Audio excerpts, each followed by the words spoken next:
कुकडी प्रकल्पातील वडस धरण हे ओसंडून वाहत आहे। तसंच धरणाचे 5ही दरवाजे उघडण्यात आलेले आहेत। 5ही दरवाजांमधून 6000 क्युसेक पाण्याचा विसर्ग करण्यात येतोय। नदीकाठच्या गावांना यामुळे सतर्कतेचा इशारा देण्यात आलाय। जुन्नर तालुक्याच्या पश्चिम आदिवासी भागामध्ये संततधार पाऊस अजूनही सुरूच आहे आणि त्याच्यामुळे सतर्क राहावं। पाणी पातळीत कधीही वाढ होऊ शकते असा इशारा देण्यात आलाय। तर याच धरणाच्या परिसरामधून आढावा घेतला आमचे प्रतिनिधी अमोल दरेकर यांनी।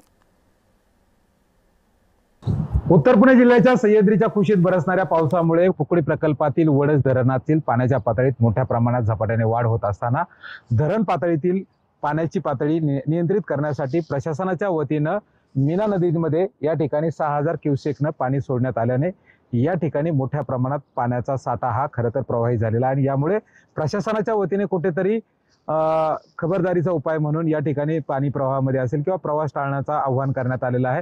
हा प्रकल्प तसा पाहिला तर 1.25 TMCचा आहे, परंतु या पाण्याचा उपयोग खऱ्या अर्थानं जुन्नर आणि आंबेगाव तालुक्यातील शेतकऱ्यांसाठी असेल, नागरिकांच्या उपयोगासाठी असेल आणि प्रामुख्याने हा पाण्याचा जो साठा आहे तो नियंत्रित करण्यासाठी प्रशासन वेळोवेळी या ठिकाणी पाणी सोडतंय। त्याचप्रमाणे आजच्या कंडिशनला आपण पाहिलं तर 6000 क्युसेकच्या वेगानं पाण्याचा प्रवाह या ठिकाणी मीना नदीमध्ये सोडण्यात आलेला आहे। अमोल दरेकर, जय महाराष्ट्र, वडस, पुणे।